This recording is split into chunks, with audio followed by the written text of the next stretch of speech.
Today, we are going to go over the entire chapter of Genesis chapter 25 and especially focus on the back half, the story of Jacob and Esau and their birth and their first conflict after, at least the first conflict that we know of in the Bible.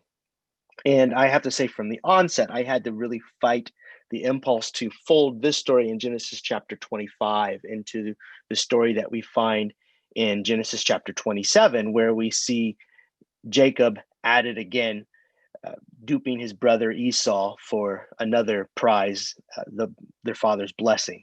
So I had to disconnect the two and just take this story as a standalone.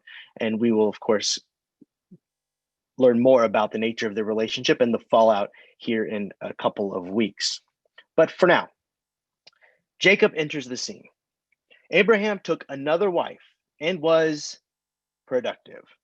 The text reads, Abraham took another wife whose name was Keturah. She bore him Zimran, Jokshan, Medan, Midian, Ishtar, and Shua. And then these children have children, etc. And this is a detail that I must confess, I keep forgetting that there was not just Ishmael as a brother to Isaac, but there was also this new line of children. Abraham's direct flesh and blood, his sons, and presumably daughters too, because it was pretty common not to list the women in these genealogies, although sometimes they do get mentioned. But the text reads, and I'm quoting verses 5 and 6, Abraham gave all that he had to Isaac, but to the sons of his concubines, Abraham gave gifts while he was still living, and he sent them away from his son Isaac eastward to the east country. Remember this later when Abraham's preferred son Isaac continues in the tradition of primogeniture, which is a term we've gone over before, but to remind you, the practice of primogeniture is to prefer the firstborn of the chief wife. The chief wife here being Sarah, the firstborn here being Isaac. And Abraham clearly prefers him because he sends all of these other sons away, and also Ishmael in a previous chapter. So after a good long life, to say the least, Abraham dies in verse 8. And it's interesting to note that Isaac and Ishmael buried their father. Perhaps this indicates that Hagar and Ishmael were not wholly cut off upon Hagar's expulsion, which is also a view shorn up by the fact that here Abraham cares for his new sons by way of Keturah by giving them gifts. But this idea that Ishmael will come to the funeral indicates that they're not wholly separate, that their lives are not wholly separate. And this musing is shorn up by the fact that Ishmael's genealogy is listed in the ensuing verses, meaning it was important to the persons who compiled the Torah, so it was important to the history of Abraham's ancestors. But now enter Jacob. And I want to emphasize a point by way of just the font size in the text and what I emphasize in this next line.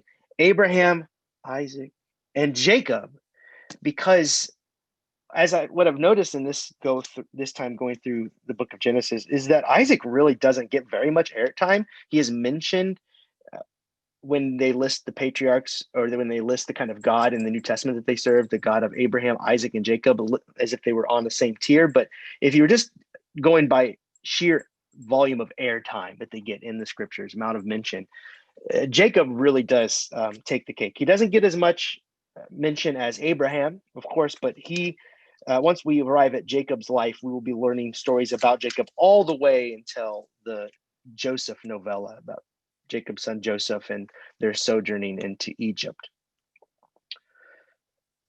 So as I was saying, this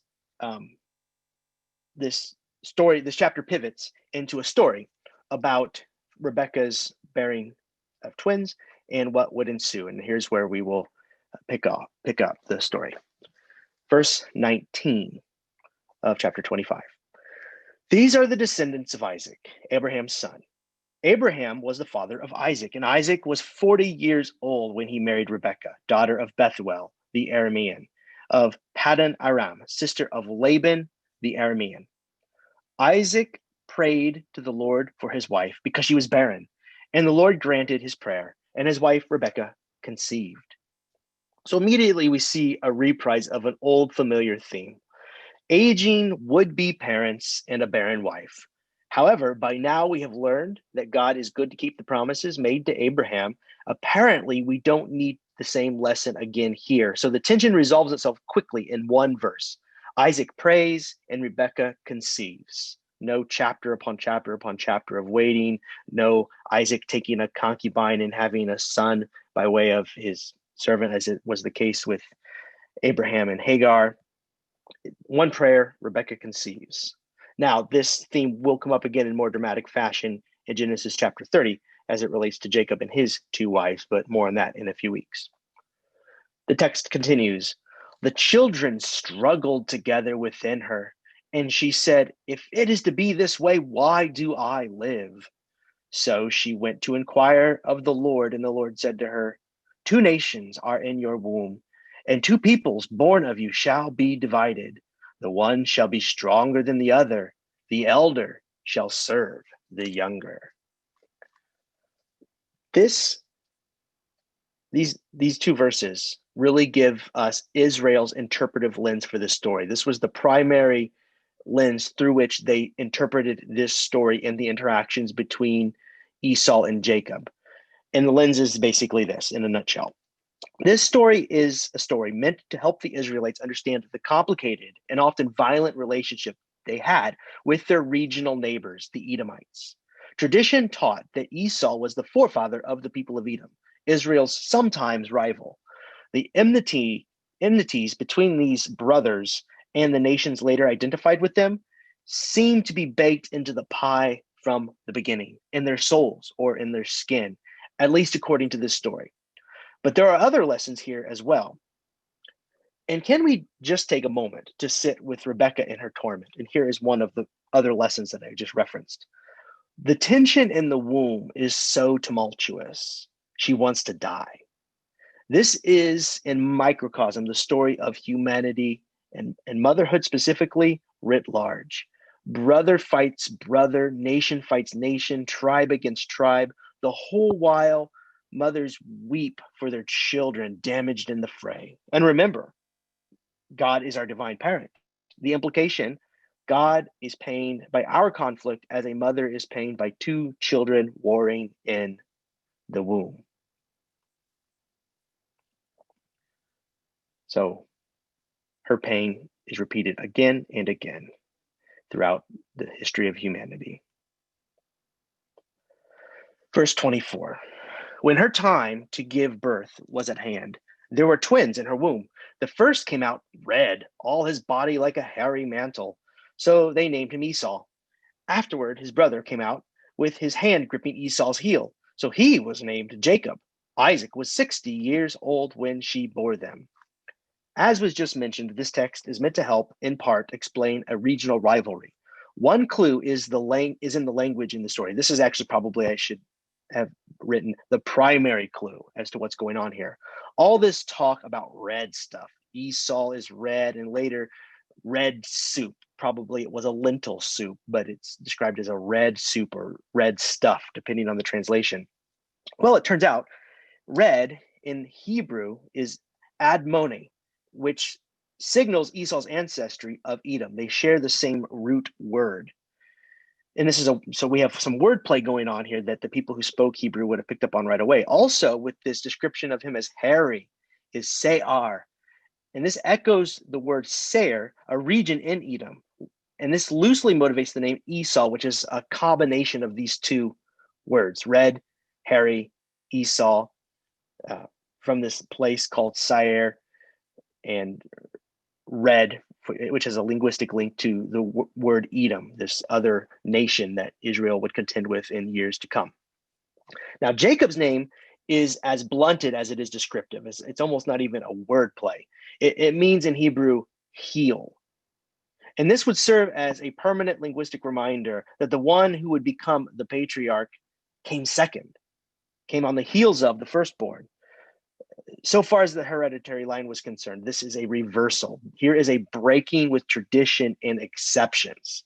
This is a unique circumstance. And if we are to take the oracle from God given to Rebekah earlier, this is something that God foresees at best and perhaps intends to be the case. And I think when taken in light of other stories where there is a reversal, where the younger is preferred over the older, or the younger is the called one over the older. Think David, King David, called after all of his older brothers. Even when Joseph later in Genesis gives the blessing, this blessing that Esau would have robbed of him, but given by Joseph later, it's given to the younger. So this is a theme that we'll see again and again, as if God is trying to communicate that this practice of primogeniture, of preferring the elder, or really preferring anybody, is not a good one.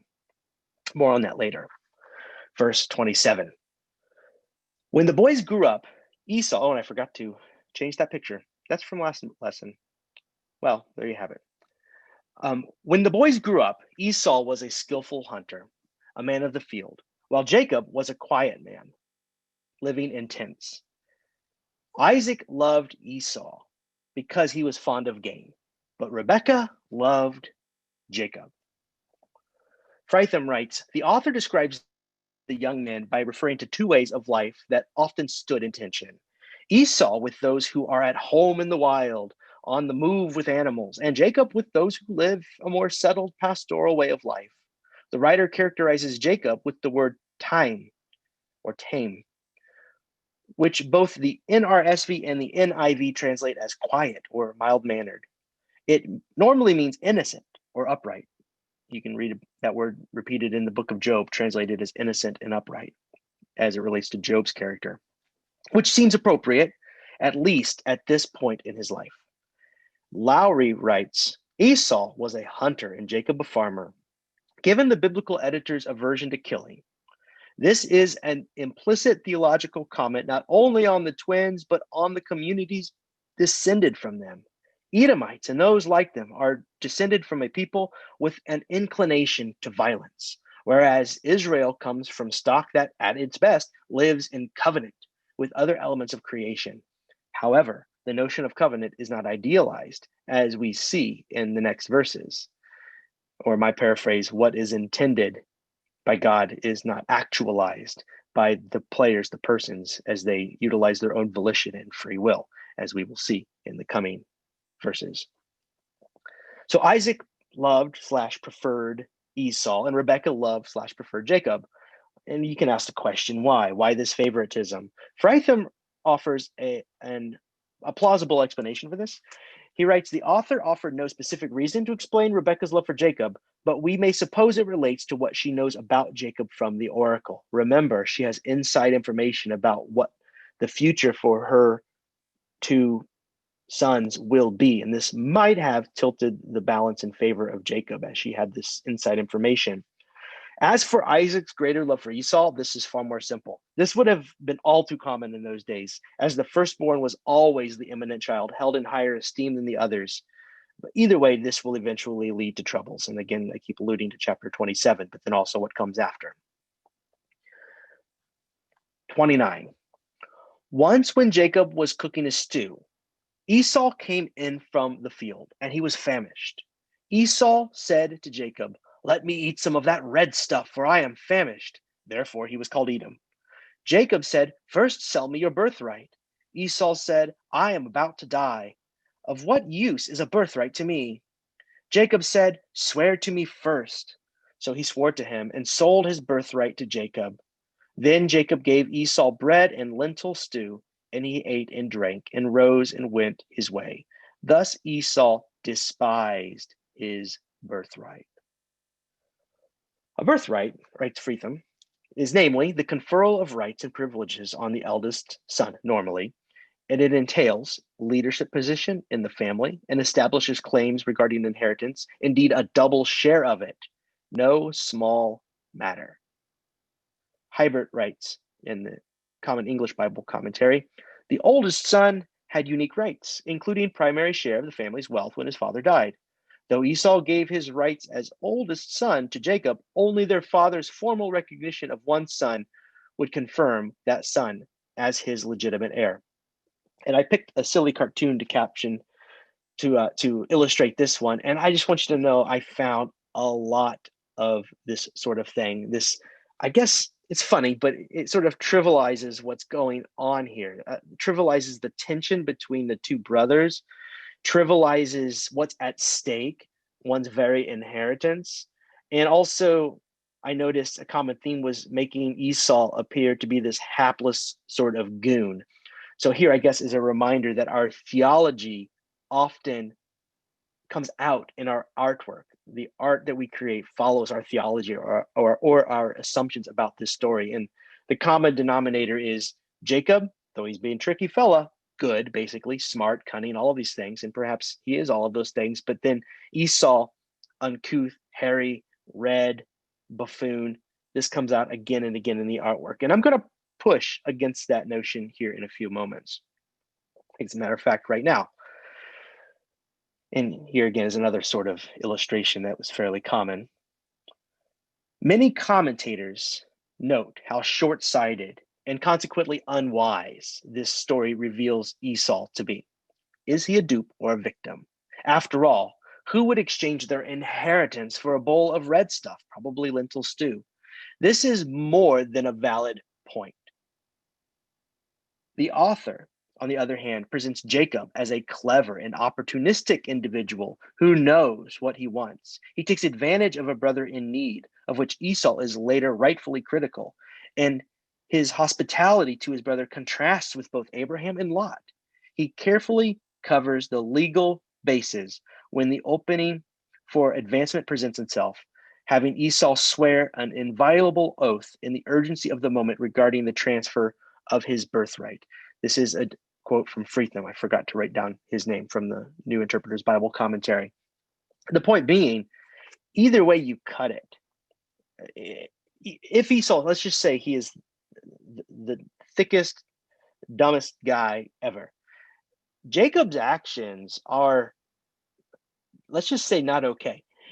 He is presented by his brother with a request for food, and he says that he is famished. In fact, he says he is about to die.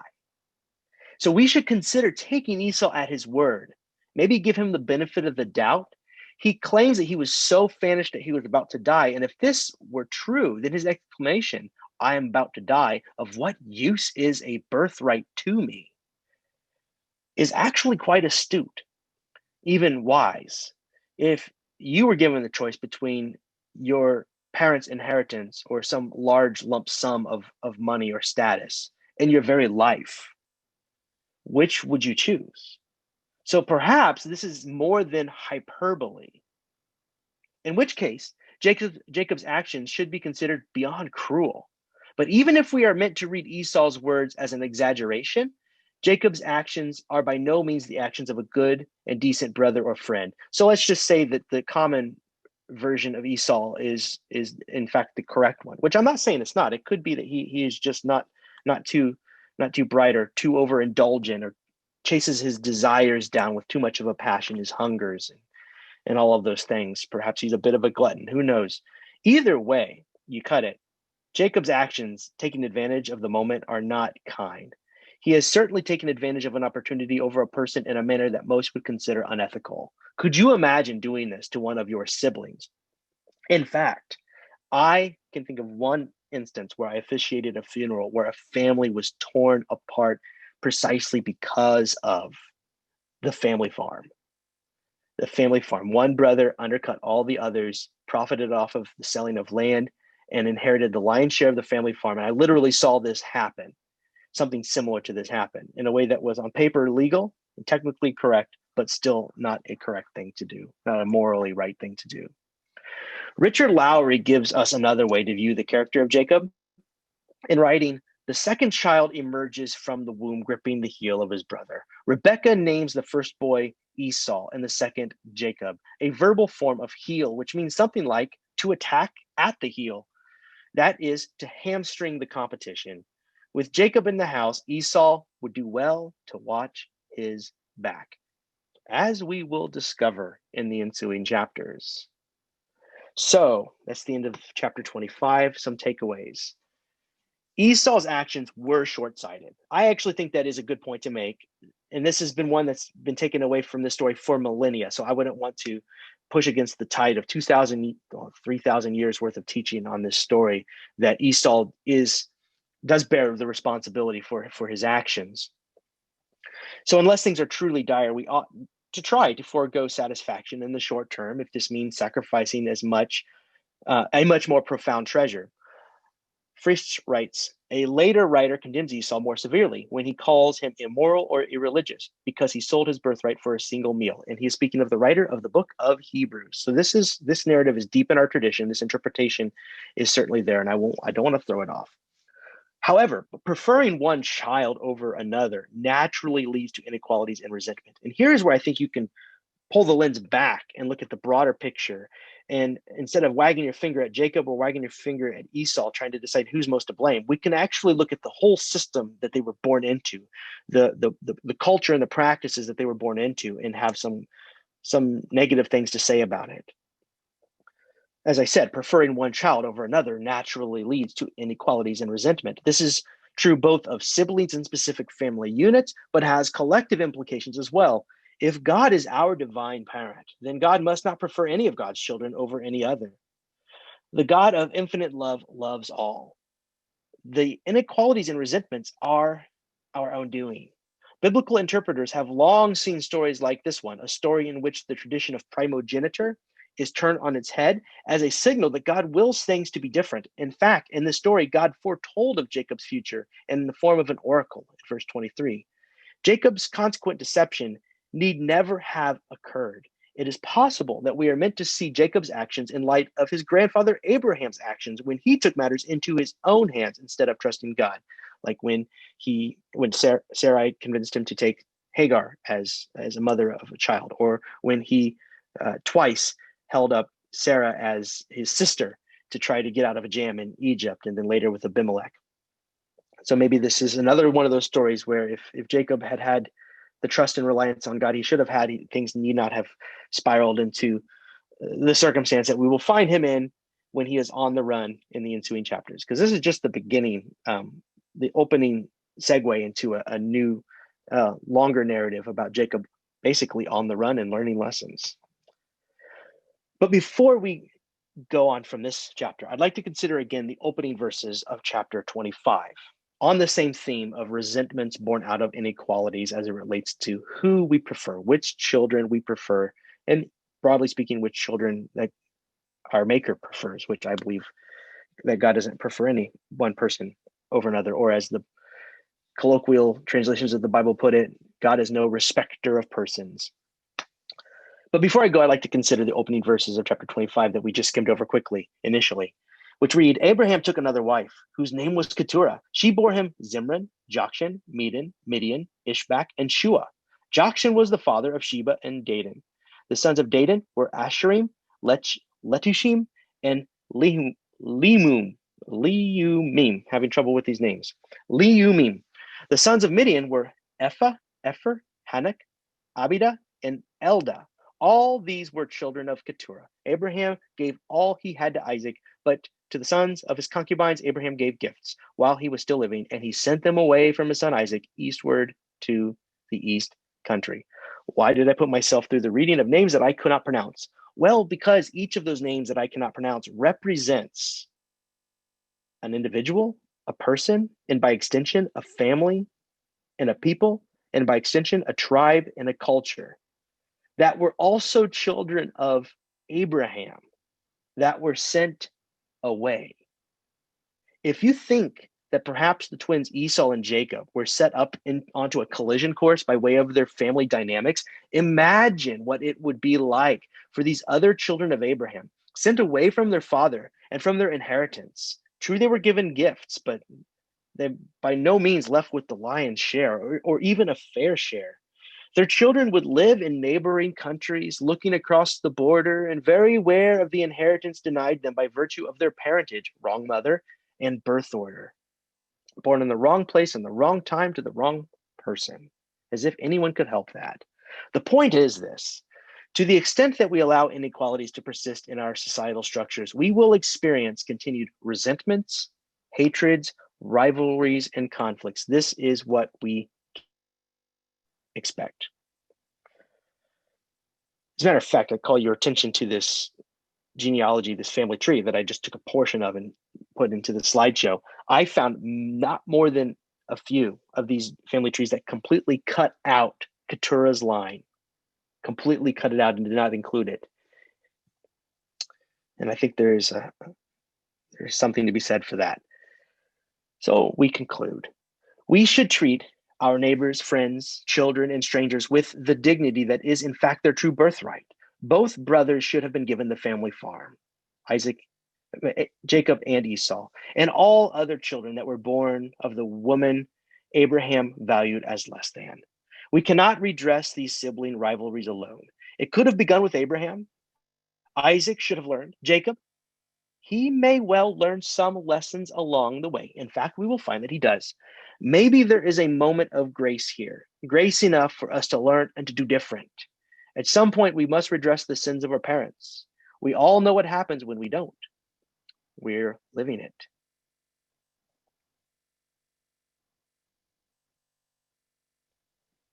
Those are the sources. Now, we'll end the screen share and invite you back to in for discussion.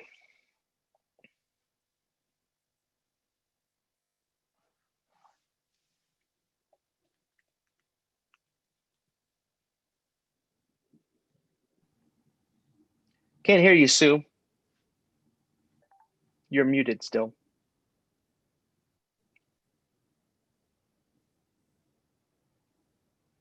Yeah, there you go. Okay. Yep. Yeah, I found. I've always believed that Rachel told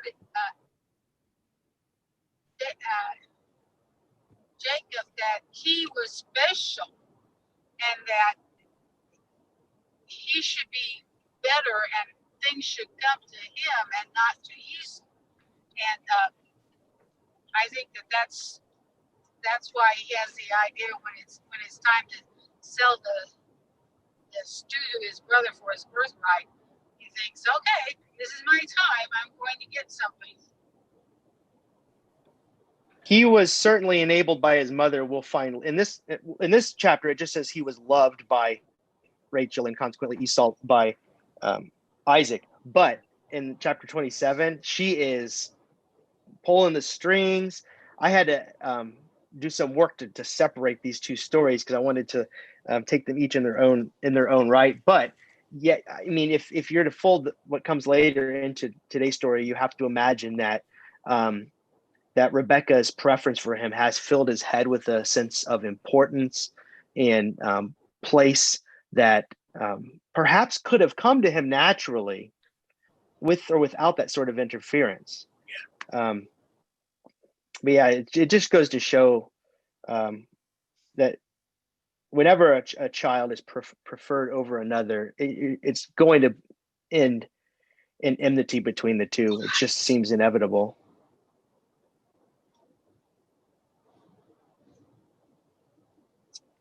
As you were going through the story on this, I was reminded of a quote by Kurt Vonnegut, in which he spoke of his own development of going through high school, joining the Army, being in World War II, prisoner of war, came back, went to college on his GI Bill. And once he got out in life after college, he discovered that world was still high school. So that, with the conflicts between brothers, etc., I'm going to say as much changed. It becomes especially poignant when brother does it to brother or sibling to sibling, as I mentioned that story of the family who came into competition about the family around the family farm. And this was a family that I had known for years and I had officiated other funerals within this family. I knew them well. Their dynamics to me seemed, well, it was one of those families with whom, as a pastor, when I worked with them for a time like a funeral, it's just a real joy and a pleasure and a delight to see how a family can come together. But then the issue of dad's farm came into play. And one son, the middle child, dealt duplicitously with the others. And that rift to this day, as far as I know, is still deep, deep. And it's very tragic when it comes to siblings, and it's a shame that families can't get along. But when we consider that all persons who are being wrongly done by are our brothers and sisters, as we come into a greater awareness that we are children of the same God, then developing that lens, I think, is critically important for us to move into the cultural changes that we need to move into, where our ethics, as we do business with one another, as we deal with one another, basically, as we seek justice between one another, shifts. It just gets the point becomes more poignant when it's between literal flesh and blood brothers, same parents. But if God is the parent of us all, then it really shows how tragic our human condition is. Yeah. When I was working out on the res, of course, I got to know a lot of people, and boy, they don't have much, and they don't really own anything. I mean, the idea that they were given back their land after the long walk is erroneous, really, because it's held in trust for them. But they can acquire land leases, and then they own the lease. They own the lease, and they can pass those down. The leases are meant to be able to graze animals. So they can own several of these land leases, and they can add up to, pretty many acres. But those are seen as very valuable, and they can pass down through generations. And so families hold on to those like they're very like treasure. And boy, some of the most intense disputes that people had, I mean, it resulted in family members stopping speaking to each other, these wide splits in families that they stopped speaking to each other for generations. I mean, they literally, and they would start creating rumors about each other, and I mean, nasty, really horrible things. And I mean, there aren't that many people that live out there. So it was just cruel and horrible. I mean, if these land leases didn't get passed on to the right people, then, oh my goodness, it caused so much tribulation, and people were so deeply hurt. And yeah, I think especially when you don't have much, and then that's, what you expected to get, and you didn't get it. It was tragic what happened. How much division there was over that little piece of paper and that land that doesn't grow anything really. It's a desert out there. So it was kind of a sad commentary on poverty and what we've done to proud people. So anyway. Well, you saying that brought my mind back to this the family I keep referencing, because there's even a longer story that goes back to the rescission of New Deal legislation that gave farmers very, very low interest loans to stay on the family farm. Uh-huh. And this was rescinded in the early 80s, to where they could no longer receive that sort of assistance to stay on, to keep the land that had been in their land for generations. And so this farmer's ability to cling to the land, although he had to lease all of the rest out, his son's farmed land, he had to sell, actually, correct me. He got to keep the plot where his house was on, but he had to sell all of the actual farming field. And he continued to farm it, and so did his sons. And they got to keep the woods too, because no one was interested in keeping the woods so much, because you can't farm that unless you cut down the trees. So they were in the position already that they were farming land that had been generationally theirs, but they were tenant farmers. They didn't own the land anymore. As a matter of fact, I forget his name, but the secretary for the Department of Agriculture at the time said, "Go big or go home." They deliberately corporatized the farming, and so there was already this sense of loss. So if the person's legislating like that could have seen those farmers as their brothers, that wouldn't have even happened. If they could have seen the humanity in the farmers they were telling to sell their family farm or go big, either monopolize or sell the land, then it could have stopped there. Then you come down to a family that have just the plot with the house and the woods that they hunted, and the son taking that. It's just layers and layers of persons unable to see the full dignity and of the other, or to expand the concept of what is our birthright really. What do we all deserve by virtue of us being a child of God? What should be ours as a baseline assumption, which I would argue is the ability to live on land, or to have some sense of stability. But that breaks down from, which in your story, when it comes to a reservation, from the level of high institutions and governance, to then it boils down to the level of literal flesh and blood rivalries. Yeah. 224. Right.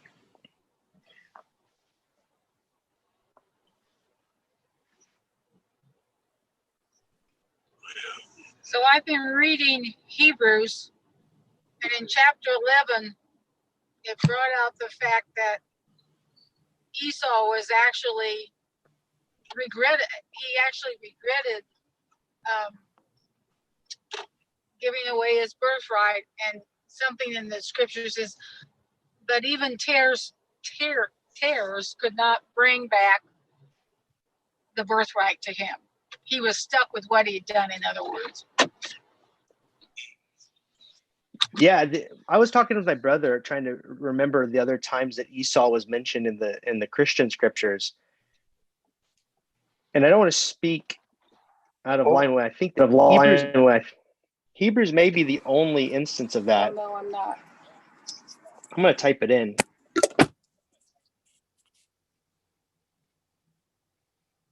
Esau in the New Testament. In the Epistle of Romans and in the Epistle of Hebrews. Both, he's mentioned in both places. And you know that they in both of those instances, I believe, I know for a fact in Hebrews, but I'm looking into Romans, Esau is cast in a negative light. So you have traditions that cast him in a negative light. In Hebrews, he's described as unspiritual and thoughtless, and in Romans 9, just the fact that Jacob was loved and Esau was hated is brought up.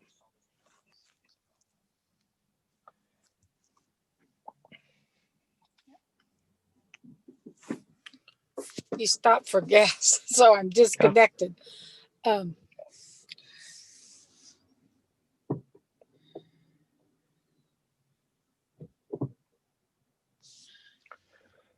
Well, I think of Esau when the two of them rejoined together afterwards. There was no hatred expressed in the scriptures toward Jacob. He accepted him and welcomed him back, and then they both went their own way. So I always felt that Esau must have grown in his understanding of what was going on. well, this is one of my favorite portions of Genesis, and you'll hear that come out as we go through this. I've preached several sermons on these stories, and I'm excited for where it's going. And you are right, both brothers grow, and there is a model for reconciliation in the chapters that are about to come up, a model that I think hopefully will inspire us to seek similar reconciliations and restitutions where possible in our own lives. And the dream is for it to live out in community, because it's one thing to create a safe space under your own roof, but if it doesn't live outside of your four walls, it'll come back to bite you. Janet, you're on mute. I didn't hear you. There. I was just reading in Romans here, where it says, "The older will serve the younger, just as it is written, Jacob I loved, but Esau I hated." And I didn't get that out of Genesis that she hated him, that more so that she just favored Jacob. Yeah, the word that's sometimes translated in the Greek Septuagint, which is a Greek translation from the Hebrew that the New Testament writers worked off of, translated that Hebrew word as word hated, which in English has certain strong connotations, but doesn't necessarily mean the same kind of the way that we conceptualize hatred today. And the Septuagint translating it as something that we would later translate as hatred was probably not quite on the nose either. Let me see what my commentary says about that.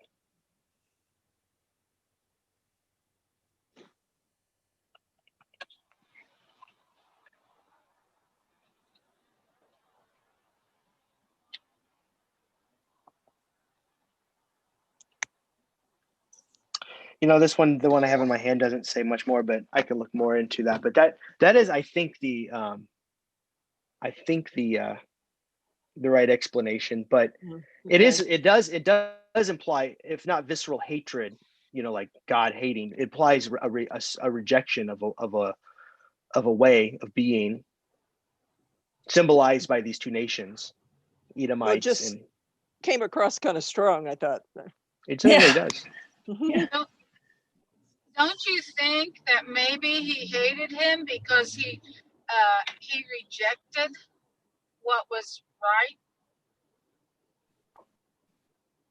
That God hated Esau because he rejected what was right? Yeah. I don't think that. Maybe not. Yeah. I let me look more into what's going on there linguistically. I'm 85% sure that I'm correct in that the Hebrew word that is sometimes translated as hatred into English comes to us by way of the Greek translation, which anytime you're translating something from one language to another and then to another, you lose a lot of the nuance that these words held for them. So for us, hatred is this deep emotional and visceral rejection of a thing or a person, which in a Christian ethic should have no place, and in a Jewish ethic should have no place. So I'll look more into that. Okay.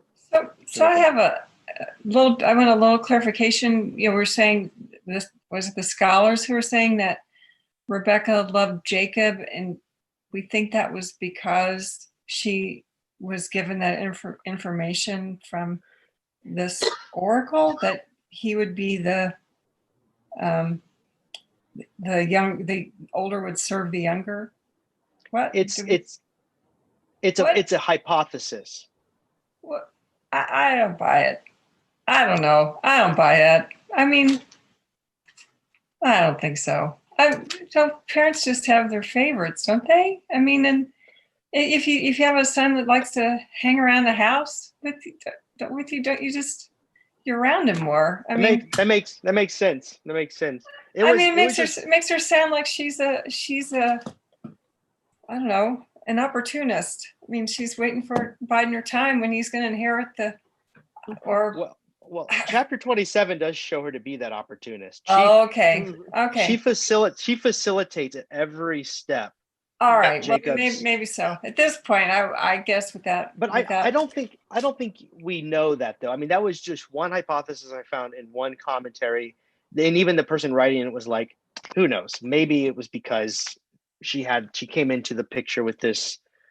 Maybe weird to think that it's because she came into the picture with this foreknowledge. We don't really know why she favored Jacob.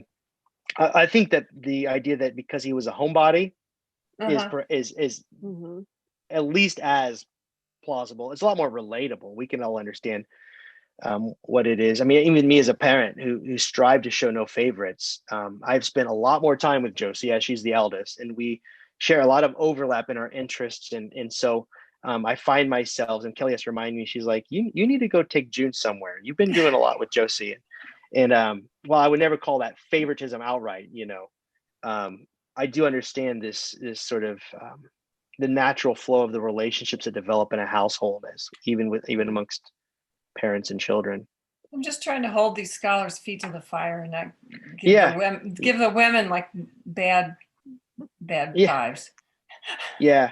Sorry, but one thing I hope to do through these Bible lessons, and that's why I like to have a moment in most of them where I pull the lens back, so like away from who's to blame, Jacob or Esau, which parent is to blame for favoriting who, and to say this whole construct they've inherited, they've been shaped by. My point of bringing up Abraham having more children by this woman who's only mentioned in this one chapter, where he has like, I think it's 6 sons, and then they're given presents and then they're sent away. Well, if those sons really do represent, in their own narrative centuries later, represent tribes and peoples, distinct peoples that were once a part of this, but were not preferred by the patriarch. Well, you can imagine the kind of resentments that would develop on the broader scale. And I mean, we see it today in our own national narratives about which nations are preferred, which tribes are our closest kin as opposed to others, and there's a long history there, and so you can see why we have these natural enmities between individuals who perhaps come from these different backgrounds. And I don't have an answer for it. I think that simplistic answers frustrate me more and more.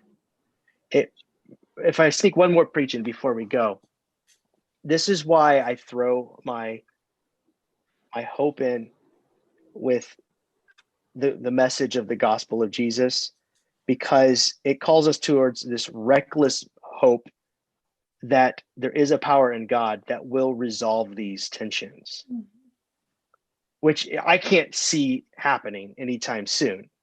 That's where I go back to Easter, where you have resurrected life on the other side of a tomb in the most unexpected way. And if there is a power in God that is like that, and if it is towards the vision for humanity that Jesus talked about, the kingdom, the realm of God that we are heading, then and it's the hope we should cling to until we see it actualized or we die. As a Christian, I speak as a minister of the gospel, but that's why I'm a Christian. Just because I don't see how we are going to reconcile these differences, and yet I believe in a God who has made the same kind of reckless promises that Abraham was made. It's just, you don't just step out and see what may happen. I think it's the difference. I think it's the difference between the Old Testament and the New Testament. We were dealing with the Jews in the Old Testament. There was a particular group of people that were supposed to be God's people, but now we're the church. The church is all God's people. And so that's, to me, it's a different group. It's, we're not looking at it one man's generations. We're looking at humanities. We're looking at the Gentile. The book of Romans, which was just referenced, talks about the Gentiles as a group grafted into a tree that still lives. In other words, the promises God made to the Hebrew people are going to be kept, as well as the Gentiles that have been grafted into this grand plan, which means that we are siblings returning to our roots, and that the Jews are not cut off from the promises of God, because that's a very dangerous road to go down, because that if you really press that and say that the Jews are the ones who rejected not just goodness but God, that's led to through the centuries. I'm not saying that, but because the Jews, excuse me, didn't stop. The Jews are the apple of God's eye. They're still the apple of God's eye. all these 2,000, 3,000 years later. That hasn't changed at all. But the way God interacts with them has changed. And just as the way he interacts with us has changed. And, you know, we have to go after and seek it. I agree with that. It's astonishing that the Gentiles were folded into this larger narrative. It's why we care about Abraham, even if we don't share any kind of biologic. Well, we're all biologically related, that is to say. But I appreciate you clarifying the point. And we have this Bible to tell us stories so that we can learn from it and know how to live the way God wants us to live. And so when we see these situations that come upon these people, we can learn from that and go on the way God wants us to. That's what it's I hope. Just like David and Bathsheba. Well, that's what I hope we get from what we just saw was the first major rift in a relationship between two brothers that will carry on in the chapters to come. With a quick segue where Isaac does what his father did and tries to pretend that Rebecca is his sister. It's like the same story. It's like the same story again with Abimelech, who was the one that his father had just. So it's the same old thing. So the lessons learned. But Abimelech was better, though. He didn't kick him out. He still stayed in the land, and they figured out a way that they could live together. And yeah, better. There is that. Yeah. Well, on that note, I'll go ahead and conclude our time together. We've been here an hour. It's been great. And safe travels, Osborns. And read chapters 26 and 27. I haven't decided what I'm going to focus on out of 26. There's a lot of little things that we could get fixated on. I'm trying to sort through what we'll go through. So read 26 and 27. We may find ourselves in 27. I haven't quite decided. So take care. God bless. Have a good rest of your week. You too. Bye. Take care. Bye. Bye-bye. Bye.